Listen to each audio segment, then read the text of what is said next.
I'm with John Day of John Day Homes. John, obviously you must have some optimism in this market. Tell us what you're seeing out there, what you're learning that is going to help you deal with the market wherever it ends up. The optimism that I have is fairly new, and resulting primarily from my perception that the consumer isn't terrified Right. of losing their job or the value of their home going down, or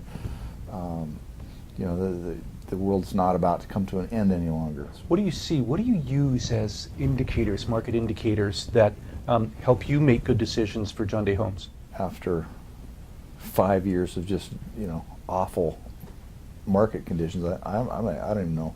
Honestly, I'm not sure anymore what the indicators are. We're just really in survival mode, and we are put ourselves in a position where we can just wait and see. You are in that position now. Yeah, we're in that position. We've kind of worked through all the old inventory stuff years ago, and we made a decision to start building a big project out in North Bend. It's a 70 home community.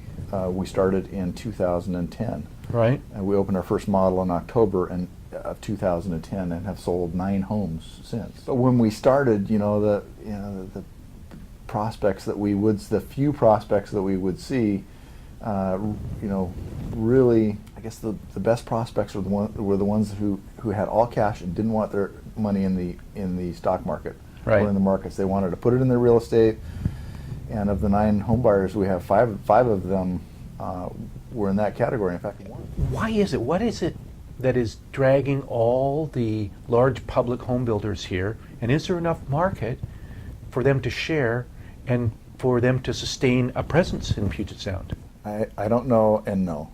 Okay. Our market is very segmented, and we're not Denver or right, Las Vegas or Phoenix, where there's an unlimited supply of land, and we have an unlimited supply of regulation in sensitive critical areas. We have unlimited amount of restrictions on our land as a result of the sensitive areas and traffic congestion and a dozen other issues that the politicians have both made up and realistically dealt with. And so today it appears that there's lots of land, but as soon as inventory starts dissipating, and that's next year, maybe it's the year after, we're going to have a land shortage. Mm-hmm. And it takes so long to get product through the pipeline.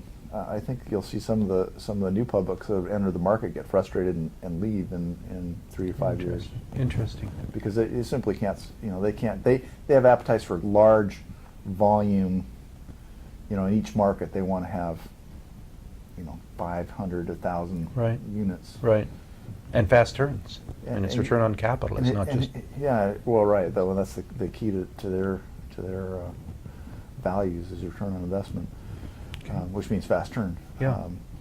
But historically, we've never had more than 3 guys at a time doing over 500 units. Right. It's a pretty difficult nut to crack. Okay. Tell us something about your relationship with the Cameron Group. I've known Scott since he was with East West Partners in Bellevue, and right, and we've just kind of developed a friendship over time. Mm-hmm. We have a lot of things in common.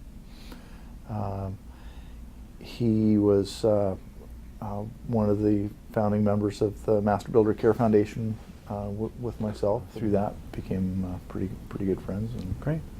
What do you think their impact is, the Cameron Group generally, Scott and Wes, and their support team too?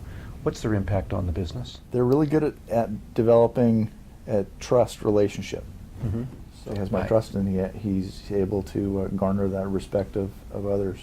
Really, I agree with you. I've seen that. Scott and I have been colleagues, sometimes competitors, friends, for 20 plus years, and he is able to open doors just because of his credentials and his credibility. So, John, thank you for your time. Yeah. Really appreciate it. Thanks.